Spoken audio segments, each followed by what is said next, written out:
Hello. Today we are going to meet a common person just like you and me, and we are going to share an uncommon story of a business owner. His name is Vipul Dadia. He's been running the show since last 35 years. They manufacture screen printing ink used for textile. Come, let's hear his story. Hello. Hi. So I want to आपके past life के बारे में और आपके personal life के बारे में, आपने करियर कैसे चालू किया, थोड़ा हमें बताइए। 1984 में मैंने एसएससी 10 स्टैंडर्ड पास किया। तो तभी तक भी मेरा स्टडी में उतना इंटरेस्ट नहीं था। कैसे जैसे तैसे करके 10 स्टैंडर्ड पास किया। उसके बाद थोड़ा कॉलेज में जाने का ट्राई किया, लेकिन स्टडी में थोड़ा भी इंटरेस्ट नहीं आ रहा था। तो 85 में मैंने ड्रॉप ले लिया कि भाई आगे अभी स्टडी नहीं करना है। तो जैसे 85 मतलब मेरा एज 17 ईयर्स का था, तो घर वाले जो फादर मदर होते हैं वो नेचुरली वो पूछेंगे कि भाई अभी आगे करना क्या है। अगर स्टडी नहीं करना है तो कुछ लोग करना पड़ेगा। तो जैसे 6-8 महीना मैंने ऐसे ही घूम के टाइम पास किया। फिर मेरे को भी महसूस होने लगा कि नहीं भाई कुछ तो करना पड़ेगा, क्योंकि फादर का जो पीरियड था, हमारा जॉइंट फैमिली था, फादर अंकल सब एक ही बिजनेस में एक ही ऑफिस में बैठते थे। तो जैसे मैं देख पा रहा था कि भाई उतना हम लोग इतना वेल टू डू नहीं है। हाँ, हम लोग खा पी के लाइफ अपना अच्छे से निकाल सकते हैं, लेकिन एक छोटे से घर पे 1 बेडरूम हॉल किचन में हम लोग सब लोग रहते हैं। तो जैसे बड़ा घर लेना है तो उसके लिए बहुत साल जाएंगे, बहुत टाइम जाएगा, ऐसा लग रहा था। तो एक चीज़ दिमाग में फिक्स कर दिया था कि भाई मेरे को कैसे भी करके अच्छा काम करके मेरे को आगे बढ़ना है। तो डैडी से बात किया तो डैडी बोला कि भाई अपना नट बोल्ट का बिजनेस है, तो आप आना चाहते हो तो आ जाओ। तो मैंने भी उनके साथ ऑफिस ज्वाइन किया, लेकिन 1 साल जाने के बाद मेरे को वहाँ पे मज़ा नहीं आ रहा था कि उसमें कुछ चैलेंजिंग नहीं था, उसमें कुछ नयापन नहीं दिख रहा था मेरे को। तो मैंने बोला कि भाई मेरे को नहीं जम रहा है। तभी अंकल का केमिकल सप्लाई का बिजनेस था। तो अंकल ने बोला कि भाई अपना एक घर का ही बिजनेस है, तो क्यों आप ज्वाइन नहीं करते हो। तो मैंने सोचा कि भाई ये भी सही बात है, चलो करके देखते। तो मैंने अंकल के साथ ज्वाइन किया, और उनका क्या था कि रोज 5-6 जगह पे नए कस्टमर के पास जाना, घूमना। तो मेरे को उसमें बहुत मज़ा आने लगी कि भाई रोज नए आदमी मिल रहे हैं, हम लोग जा रहे हैं, घूम रहे हैं, ऑर्डर ले रहे हैं, पेमेंट कलेक्ट कर रहे हैं। शाम को वो सब करके अब लोग शाम को 4 बजे 5 बजे ऑफिस पहुंच रहे हैं, क्योंकि ऑफिस हमारा तभी बॉम्बे में था। तो हमको डेली ये सब करना पड़ रहा था। तो मज़ा आ रही थी मेरे को, तो मैंने उसमें इंटरेस्ट लेना चालू कर दिया। फिर रोज बॉम्बे जाके हम लोग बहुत मतलब टायरिंग जर्नी था, क्योंकि सवेरे 9 बजे निकलो, 4-5 कस्टमर को मिलो, फिर शाम को दोपहर को 2 बजे 3 बजे ट्रेन पकड़ के बॉम्बे जाओ। तो मैंने उनको सजेशन दिया अंकल को कि भाई हम ऑफिस अपना सबब में कहीं शिफ्ट कर सकते हैं। तो अंकल ने पूछा कि बैठेगा कौन वहाँ पे। तो मैंने बोला मैं बैठूंगा। तो ऐसे हम लोगों ने डिसीजन लिया, और हमने गोरेगांव के अंदर ईस्ट में ऑफिस चालू किया, ऑफिस कम रिटेल चालू किया। तो that was the right turning point for my life. तो वहाँ पे हमने बैठना चालू किया, और हम लोग ने वहाँ पे रिटेल चालू किया कि जैसे छोटे छोटे कस्टमर हमारे पास आते थे, आधा किलो 1 किलो 2 किलो हमारे से प्रोडक्ट खरीद के जाते थे। तो वो लोग ने एक्चुअल जो हमारे जो गुरु बोलते हैं ना, तो गुरु वो हमारे छोटे छोटे कस्टमर थे, जिन्होंने हमको सब सिखाना चालू किया। और मेरे को बहुत ज़्यादा इंटरेस्ट आने लगा। तभी तक हम लोग कहीं से बाई करके सप्लाई मतलब रिटेल करते थे, सप्लाई करते थे। तो धीरे धीरे मेरे को लगने लगा कि भाई ये सब प्रोडक्ट बिक ही रहा है मार्केट में, तो क्यों ना इसका मैन्युफैक्चरिंग हम लोग चालू करें। तो मैंने अंकल से वो आइडिया शेयर किया कि भाई हम, तो अंकल ने बोला कि मैन्युफैक्चरिंग अपना सब्जेक्ट नहीं है, अपना लाइन नहीं है, हमारे पास कोई उसका एक्सपीरियंस नहीं है, तो कैसे कर सकते। तो मैंने बोला लेट्स ट्राई करने में कुछ जाता नहीं है। तो ऐसे मैंने 88-89 में मैन्युफैक्चरिंग की तरफ कदम बढ़ाना चालू किया। और 90 में मैंने वहीं पे वो जो रिटेल शॉप था, वहीं पे शाम को 6 बजे हमारा काउंटर बंद होता था। वो काउंटर बंद होने के बाद वहीं पे एक आदमी से मैंने मैन्युफैक्चरिंग प्रोसेस चालू किया। फिर 2-3 साल के अंदर लगा कि भाई नहीं, अभी ये मैन्युफैक्चरिंग तो काफ़ी आगे लेके जा सकता है हमको। तो हमने फिर उसको 1993 में वसई में एक जगह लेके ऑब्वियसली वो जगह तभी पैसा तो था नहीं, तो हमने वो जगह रेंट पे लिया था, जिसके ओनर पापा थे, मेरे फादर थे, जिन्होंने पैसा कहीं बाहर से लेके कर्जे पे लेके वो जगह खरीदा था, जिसका हर महीना वो उनको इंटरेस्ट देते थे और मैं उनको वो चीज़ का इंटरेस्ट देता था रेंट की तरफ। तो ऐसे धीरे धीरे मैन्युफैक्चरिंग चालू किया और धीरे धीरे सेट होते गया। आपने जैसे बोला कि आप ये केमिकल लाइन में हो, तो आपने इसकी पढ़ाई की है कि आपने नो एक्सपीरियंस होके ये पूरा स्क्रैच से चालू किया? नो, आया मैंने कोई इसकी पढ़ाई नहीं की। जैसे मैंने पहले भी आपको बताया कि मेरी जो स्टडी है वो तो एसएससी 10th तक की थी, वो भी गुजराती मीडियम में थी, तो वहाँ पे ये सब स्टडी का कोई स्कोप नहीं था। तो ये चीज़ जो है एक माइंड में सेट था कि मेरे को मैन्युफैक्चरिंग करना है, नंबर 1। नंबर 2, जैसे मैंने बताया कि रिटेल स्टोर पे बैठा था ना, तो छोटे छोटे कस्टमर ने हमको काफ़ी सिखाया कि भाई आप जो बेच रहे हो क्या अच्छा है, क्या बुरा है, क्या चाहिए उनको। तो ऐसे एक एक चीज़ नोट करते गया, सीखते गया।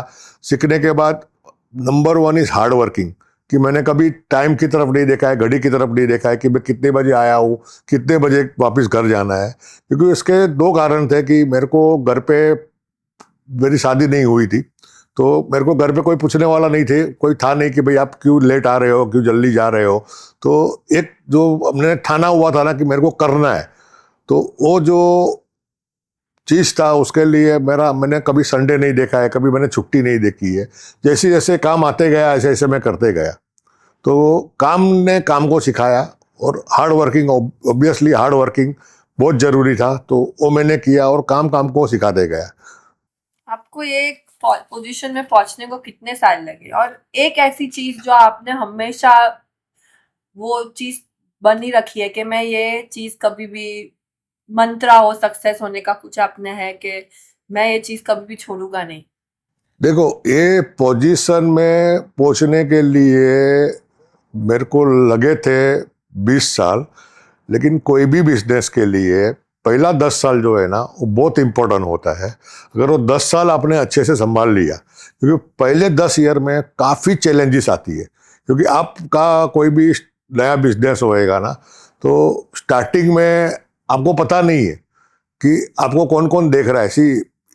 अपना जो मार्केट है, आप जो भी बिजनेस चालू करते हैं ना, तो आपको देखने वाले बहुत सारे लोग रहते हैं। आपके कॉम्पिटिटर होएंगे, आपके अपने घर वाले होएंगे, आपका अपना स्टाफ होएगा, वो सब लोग आपको देखते हैं कि आप कैसे कर रहे हो, कितना कर रहे हो, आप उसको अच्छे से रखते हो नहीं रखते हो। तो पहला 10 साल हमेशा चैलेंजिंग रहता है। अगर वो 10 साल आपने संभाल लिया ना, तो बाकी का 10 साल वो आपका लाइफ इजी कर देगा। लेकिन ये स्टेज में पहुंचने के लिए 20 साल मेरे को, मतलब 93 में चालू किया था, तो 2013-14 में मेरे को लगा कि भाई नाउ आई एम ओके। क्योंकि हमने एक ही काम किया कि जितना पैसा हम कमाते गए ना, वो पहला 15-20 साल हमने री इन्वेस्ट किया बिजनेस के अंदर, कि हमने ज़्यादा पैसा बिजनेस से निकाला नहीं, कि जैसे कमाते गए तो उसको बिजनेस में रखा। तो हमने जो कोई भी इमारत का जो पिलर होता है ना, वो पिलर को मजबूत करने का काम किया। अगर आपकी इमारत की पिलर जो मजबूत हो जाएगी ना, तो कितना भी बड़ा तूफान आएगा ना, तो आप हिलेंगे लेकिन आप गिरेंगे नहीं। तो बिजनेस में सक्सेस होने के लिए बहुत ज़रूरी चीज़ है कि आपको हार्ड वर्किंग करना है, और आप जो पैसा कमा रहे हो उसको आप री इन्वेस्ट कैसे करते हो, कितना करते हो, वो अगर आपने कर दिया तो आप 20 साल के अंदर डेफिनेटली एक अच्छे स्टेज पे पहुंच जाएंगे। अभी तक की आपकी कोई बिगेस्ट ऑब्स्टेकल रही है? हाँ, ऑब्स्टेकल में मैं बोल सकता हूँ कि 1993 में बिजनेस किया चालू, मैंने फैक्ट्री चालू की एक्चुअल में। उसके बाद मैं लगातार ऊपर की तरफ जा रहा था, कि कोई ऑब्स्टेकल नहीं था, कुछ नहीं था। ऐसे लग रहा था कि भाई अभी तो बहुत जल्दी मैं अपना जो भी ड्रीम देखा है अचीव कर लूँगा। तो 2003 के अंदर मैंने नया प्रॉपर्टी मेरे घर का खरीदा था। तो मैंने 2000, उसके पहले 2000 में मैंने एक नया बिल्डिंग खरीदा था फैक्ट्री के लिए। तो जो भी मैंने कमाया था, बचाया था 7 साल के अंदर, वो पूरा पैसा मैंने इन्वेस्ट कर दिया था बिल्डिंग के अंदर। फिर 3 साल मेरे बहुत अच्छे गए। 3 साल के अंदर वापस से पैसा कमाया, और बोरीली के अंदर मैंने मेरे और मेरे भाई के लिए मेरे फैमिली के लिए मैंने बहुत अच्छा घर लिया, जो बोरीवली का one of the best project था बोरीवली के अंदर, वो मैंने परचेस किया। तो 3 साल में जो कमाया था वापस से मैंने पूरा पैसा उसके अंदर डाल दिया और वापस में जीरो हो गया, क्योंकि माइंड में ऐसे लग रहा था कि भाई ये बिजनेस तो बहुत अच्छा चल रहा है अपना, तो हम जो पैसा डाल रहे हो वापस 2 साल में तो कमा लेंगे। तो ऑल ऑफ सडन 2004-5 में रिसेशन आ गया, बहुत बड़ा रिसेशन आया। तो पता ही नहीं चला कि क्या हो रहा है। स्टार्टिंग में 2-3 महीना तो पता ही नहीं चला कि भाई मार्केट स्लो है, कि भाई आज नहीं कल चलेगा। तो 2-3 महीना तो दिमाग में कुछ आया ही नहीं। फिर 2-3 महीने के बाद पता चलने लगा कि भाई ये तो बहुत बड़ा रिसेशन है, तो हमको अभी क्या करना है। तो स्टार्टिंग में तो बहुत डिस्टर्ब हो गया मैं, क्योंकि तभी 93 में मेरी शादी हुई थी, उसके बाद 94 में मेरी बड़ी डॉटर का बर्थ हुआ था, 96 में दूसरी डॉटर का बर्थ हुआ था। तो कुछ समझ में नहीं आ रहा था कि भाई क्या करें, क्योंकि बच्चे बड़े हो रहे थे, तो सब उसका भी जिम्मेदारी, उसका डेली रूटीन में खर्चा, तो ये सब चीज दिमाग में घूम रही थी। तो क्या करना कि रिसेशन आया, कैसे आया रिसेशन, क्यों आया, पहले समझ में नहीं आ रहा था। फिर धीरे धीरे समझ में आया कि भाई ये तो रिसेशन है, इसको अच्छे से अपने को टाइम निकालना है। तो शांति से हम लोग बैठ गए कि भाई अभी चलो इसको टाइम निकालना है। तो टाइम कैसे निकाले, तो 2 तरीका था कि भाई या आप अपना मौज मजा करो, या फिर नए प्रोडक्ट के ऊपर फोकस करके डेवलप करो। तो मैंने सेकंड वाला रास्ता चुना कि भाई नहीं, ये रिसेशन तो आज है कल चला जाएगा, तो बी रेडी फॉर नेक्स्ट। क्योंकि कोई भी रिसेशन के बाद है ना, एक्सपीरियंस ये कहता है कि कोई भी रिसेशन के बाद एक अच्छा सा मूवमेंट आता है मार्केट में, तो उसके लिए रेडी रहना है। तो 2 साल मैंने अच्छे से नए प्रोडक्ट के ऊपर ध्यान दिया, नए प्रोडक्ट डेवलप किए, और वो जैसे ही रिसेशन गया तो जो 2 साल का मेरा लॉस तो इतना नहीं हुआ था, लेकिन जो मैंने नहीं कमाया ना, पूरा 1 साल में मैंने पूरा रिकवर कर लिया था।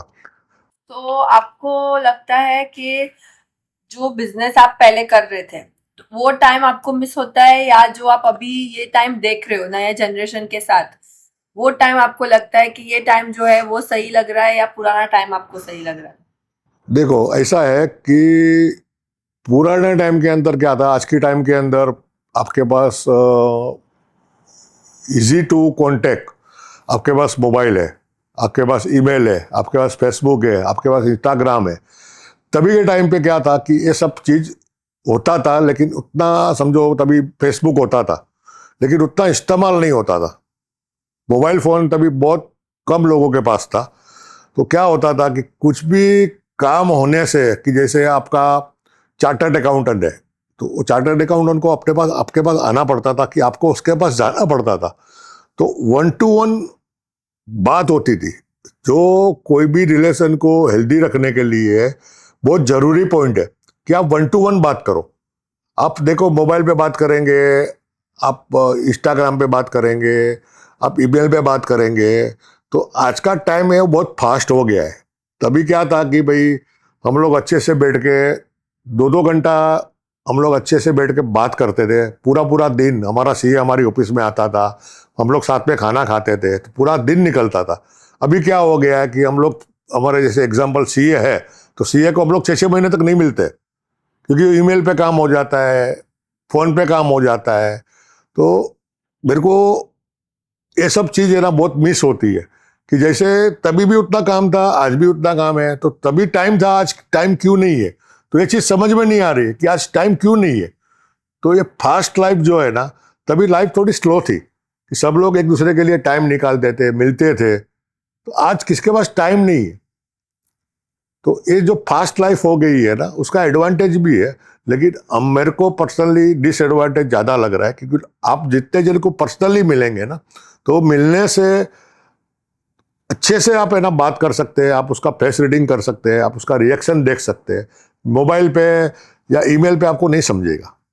तो वो चीज़ बहुत बहुत मिस कर रहा हूँ। तो ऐसी एक बात जो आपको नए जनरेशन को जो बिजनेस रन करना है, ऐसी एक बात है जो उनको आपको बतानी है स्पेशली?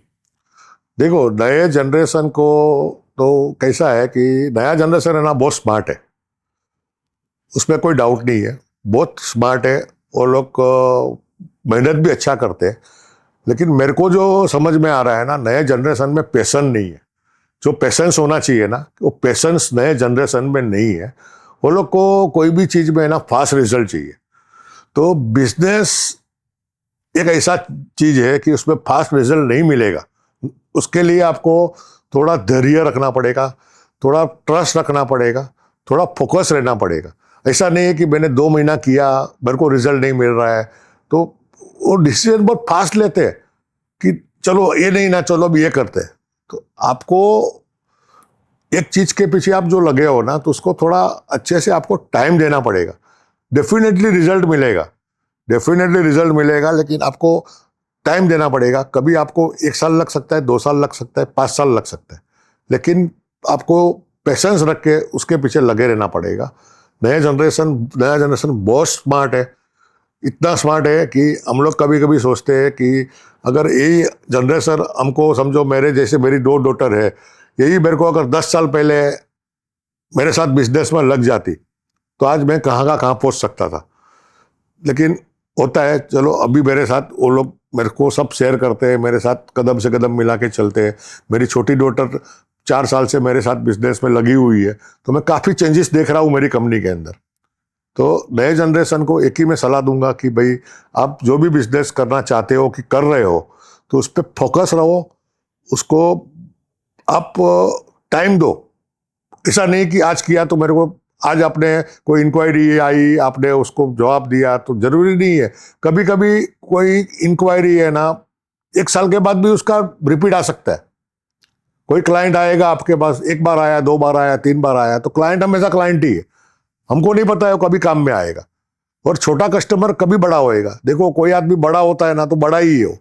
तो बड़ा होने का जगह छोटे के पास है। जो छोटा है ना, वो बड़ा हो सकता है, छोटा बड़ा हो सकता है, बड़ा छोटा नहीं हो सकता है। बड़ा छोटा होने का चांस है, लेकिन बड़ा और कितना बड़ा होएगा। तो छोटे कस्टमर जो भी आएंगे ना, उसको आप प्यार से ट्रीट करो, क्योंकि वो कभी बड़ा होएगा किसको नहीं मालूम है। तो छोटे को हमेशा संभालो। वो छोटा फिर आपका आदमी होएगा, वर्कर होएगा, ड्राइवर होएगा, सर्वेंट होएगा, स्टाफ होएगा। तो छोटे को अच्छे से ट्रीट करो, ताकि वो आपके तरफ फेथफुली पूरा लाइफ है ना आपको दे देगा वो। आपका ये आपने बताया पहले, जैसे आपकी डॉटर आपको ज्वाइन की है, उनके और आपके बीच में जनरेशन गैप है, तो उनके साथ, वो न्यू जनरेशन के साथ काम करना, आपका क्या सक्सेस मंत्र है कि जो न्यू जनरेशन ऑफिस में आ रहा है आपके पास, और आपकी डॉटर को वो स्पेस देना, तो आपका सक्सेस मंत्र क्या है कि आप दोनों क्लैशेस ना लाओ, या एक कौन सी चीज है जो आप फॉलो करते हो? जैसे मैंने बताया पहले कि न्यू जनरेशन जो है आज का टाइम का, वो काफ़ी स्मार्ट है, फास्ट है। तो उसका मैं बहुत पेशेंसली उसका मैं एडवांटेज ले रहा हूँ। एडवांटेज मतलब क्या है कि जैसे वो मेरे को नया नया तरीका बता रही है कि पापा अपने को अभी एडवर्टाइजमेंट ऐसे करना चाहिए, कि पापा अपने को ऐसे फेयर में पार्ट देना चाहिए, कि पापा फेयर को अपने को डिस्प्ले ऐसे करना चाहिए, पापा प्रोडक्ट का ब्रोशर्स जो बनाते हैं ना, हमको ऐसे बनाना चाहिए। तो उसकी आइडिया मैं सुन के लेता हूँ अच्छे से, फिर उसको मैं बोलता हूँ कि एक काम करो बेटा, आप करो। जैसे जब भी वो कोई भी काम कर रही है ना, तभी वो काम के टाइम में उसको रोकता नहीं हूँ, मैं उसको करने दे रहा हूँ। और मेरे को पता चल रहा है कि वो गलती कर रही है ना, फिर भी मैं वो गलती करने दे रहा हूँ उसको, ताकि कोई भी चीज में क्या है कि आदमी को अगर कोई भी काम कर रहा है ना, उसको आप जाके बोल दो ना कि ये तू गलत कर रही है, कि ये तू गलत कर रहा है, तो उसको ज्यादा हर्ट करेगा। उसकी बजाय वो गलती खुद करेगा, तभी आप उसको नहीं टोक के उसको करने दो गलती। तो उसको जो सीखने को मिलेगा, उसको जो रियलाइज होएगा ना, वो आपको बहुत आगे लेके जाएगा। तो जैसे मैं ओल्ड जनरेशन हूँ, मेरा काम करने का तरीका अलग है, उसका तरीका अलग है। तो मैं उसके तरीके से उसको करने दे रहा हूँ कि आपको जैसे करना है आप करो। मेरे को एक काम हो, मेरे को मतलब क्या है कि मेरा काम होना चाहिए। कि जैसे मेरे को कोई अकाउंटिंग स्टेटमेंट चाहिए ना, तो मैं उसको बोलता हूँ कि बेटा मेरे को ये कल तक चाहिए। फिर वो खुद से करके लेती है कि स्टाफ से करवा के लेती है, और मेरा सब्जेक्ट नहीं है। मेरा काम क्या है कि मेरे को कल 12 बजे चाहिए, मेरे 12 बजे पे वो मेरे टेबल पे होता है, तो मेरा काम हो रहा है, तो मैं उसको इंटरफियरेंस मतलब बीच में नहीं आता हूँ। उसके तरीके से, जैसे उसको सवेरे 9 बजे आना है, तो मैं उसको कभी नहीं बोलता हूँ कि इतना जल्दी क्यों आती है तू, कि उसने अपना एक टाइमिंग सेट करके रखा हुआ है कि भाई वो 9 बजे आती है, शाम को 5 साढ़े 5 बजे निकल जाती है। तो ऐसे मैंने उसको पकड़ के नहीं रखा हुआ है कि बेटा नहीं, ऐसा नहीं हो चल सकता है कि तू 10 बजे आओ और 6 बजे निकल, 8 बजे निकल। तो जो छोटा छोटा किटकिट होता है ना, वो किटकिट आप नहीं करो ना, तो नए जनरेशन से आप कदम से कदम मिला के आगे बढ़ सकते हो। और जो आपको सक्सेस 10 साल में मिलना है, वो आपको 2-3 साल के अंदर मिल सकता है। एक ऐसी चीज जो आप फॉलो किए हो और अभी भी कभी भी आपको ऐसा है कि मैं एक चीज नहीं करूँ छोड़ूंगा। Hard working, hard working, hard working. आप जो मंत्र बोलते हो ना, वो हार्ड वर्किंग है पहला मंत्र। दूसरा मंत्र है ईमानदारी। ईमानदारी मतलब सबकी तरफ आपको, आपके जो कस्टमर है उसके साथ भी ईमानदारी से रहो, आपके जो सप्लायर है उनके भी साथ ईमानदारी से रहो, आपके जो वर्कर है, आपके जो स्टाफ है, छोटा से छोटा आदमी होएगा जो आपके यहाँ झाड़ू भी निकालता है, उसके साथ भी आप ईमानदारी से, मतलब जो भी है आप उसको प्यार से बात करो। मैंने चालू किया वो टाइम से जितने वर्कर मेरे पास काम कर रहे हैं आज भी काम कर रहे हैं। अगर समझो मैं उसके साथ कोई भी चीट करता, क्योंकि देखो कोई भी आदमी छोटा बड़ा कोई भी होएगा, वो एक ही बार है ना, एक ही बार मूर्ख बन सकता है कि उसको एक ही बार आप है ना चीट कर सकते हो, बार बार आप नहीं कर सकते हो। तो सबसे मेन है हार्ड वर्किंग। वो आपको जब तक काम करना है तब तक आपको करना पड़ेगा, करना पड़ेगा, करना पड़ेगा। आप नेवर कभी आप पैसा नहीं सोच सकते हो कि मैं अभी थोड़ा आराम कर लूँ। हाँ, आप वेकेशन ले सकते हो, आप घर पे 2 दिन रह सकते हो, लेकिन उसका मतलब ये नहीं है कि वेकेशन है तो भाई हमको सो जाना है। आप बिजनेस ओनर हो तो आपको कभी भी छुट्टी नहीं मिल सकती है, और मेरे हिसाब से लेनी भी नहीं चाहिए। लास्ट क्वेश्चन है, आपको क्या लगता है चेंज कितना इम्पोर्टेंट है कोई भी इंडस्ट्री में? मतलब आप चेंज को एक्सेप्ट कैसे करते हो? आपको जो पुराने वर्किंग स्टाइल था और नया वर्किंग स्टाइल है, तो वो चेंज को एक्सेप्टेंस आप कैसे लाते हो? देखो, चेंज है ना, दुनिया का नियम है, दुनिया का नियम है। नोट बिजनेस, कोई भी आप चीज में चले जाओ ना तो पूरा है ना वो चेंजेस आते ही रहेगा। तो चेंजेस आते रहेगा तो उसको आप जितना जल्दी आप अपना लो उतना आपके लिए इजी है। तो जैसे मैंने बोला कि पहले मेरे को टाइम लगता था, कोई भी चीज़ है ना समझने में, उसको चेंज करने में थोड़ा मैं टाइम लेता था। बट अभी जैसे मेरी बड़ी डॉटर बिजनेस में आ गई है, मेरी छोटी डॉटर मेरे साथ आ गई है, तो वो लोग का जो चेंजेस वो लोग जो कराते हैं ना, तो मेरे लिए बहुत इजी हो गया है कि उसको फटाक से मैं अपना लूँ और फटाक से उसको चेंज कर दूँ। क्योंकि मेरे को पता है कि कुछ भी अगर मिस्टेक हुआ, गलती हुआ, तो प्रोटेक्ट करने के लिए वो लोग मेरे साथ है। जैसे मेरी बड़ी डॉटर भी मेरे को बार बार काफ़ी चीज़ में मेरे को हेल्प करती है, मेरे को टिप देती है, और छोटी तो मेरे साथ है ही। तो कोई भी चेंजेस करना है तो मेरे लिए भी बहुत ईजी हो गया है कि उसको फटाक से मैं अपना लूँ। जैसे फैक्ट्री में पिछले 4 साल में काफ़ी चेंजेस हुए हैं। जैसे बिगेस्ट चेंजेस अभी हमारा हुआ है कि पूरा हम लोग मैन्युअल वर्क करते थे, तो मेरी छोटी डॉटर ने पूरा उसको धीरे धीरे मतलब मेरे को समझा के पूरा चेंज किया, और उसने 85-90% ऑटोमेशन प्लांट डाल दिया है। तो आज उसको वर्किंग देखता हूँ ना तो मेरे को बहुत खुशी हो रही है कि ये चेंज पहले मैंने क्यों नहीं किया। थैंक यू वेरी मच, आपकी स्टोरी सुन के बहुत ही खुशी हुई। Thank you for watching this podcast. I know not everyone is born with a silver spoon, but I think you can definitely make to a silver spoon. I hope we keep sharing uncommon stories of a common people. See you again in the next episode.